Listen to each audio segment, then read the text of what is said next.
Ladies and gentlemen, Ed Martin joining us on the phone line here. How you doing, buddy? Hey, Jamie, I'm doing fine. How are you? Good. So what's up, man? What's going on? We're still trying to figure out a little bit of what's going on, but obviously, we've had good cooperation from the city and county election board. So, there were some late-night numbers that came in, votes that came in that gave people pause, and we're some provisional balloting that looked a little odd. So we've got some more work to do to make sure that the election that we went through on Tuesday was totally on the up and up. But we're getting to the bottom of it.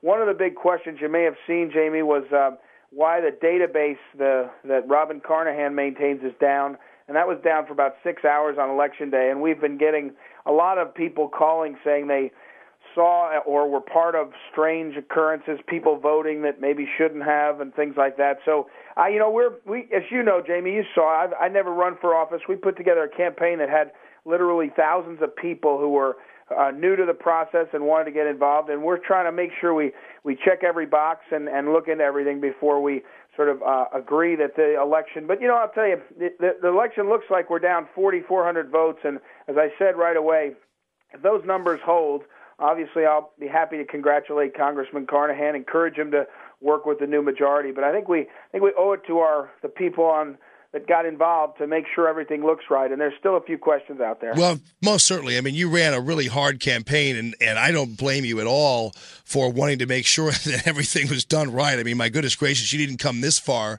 just to simply say congratulations and walk away. You gotta find out what the truth is about what happened. And I got some calls from people the election morning. Uh-huh. One guy, I don't exactly know where he is. I'd be happy to share the call with you, though.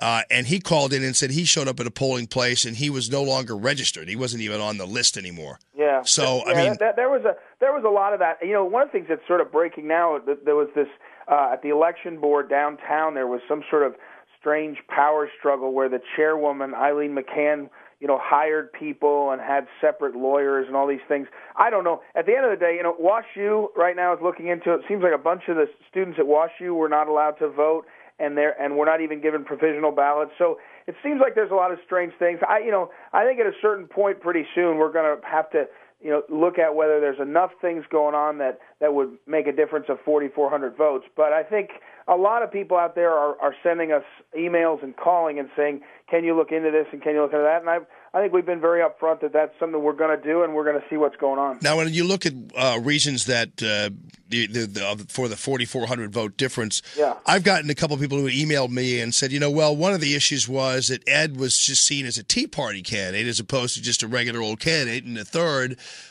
even with some conservative Democrats, sometimes that's not going to necessarily work. Do you think that endorsement helped you or hurt you, or do you think it even mattered? I don't think I see that unless you somehow think the Tea Party, generated incredible enthusiasm in Jefferson County and sort of and St. Genevieve, places that I don't know.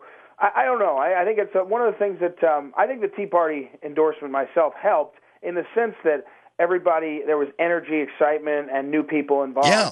I don't think there was a negative on it. I never met somebody who said, "Oh my gosh, you're a Tea Party, guy, and therefore right. You're terrible." But one of the things, as you've learned, is the Tea Party is not a party, really. The Tea Party is a movement of people who, like your listeners, that are right.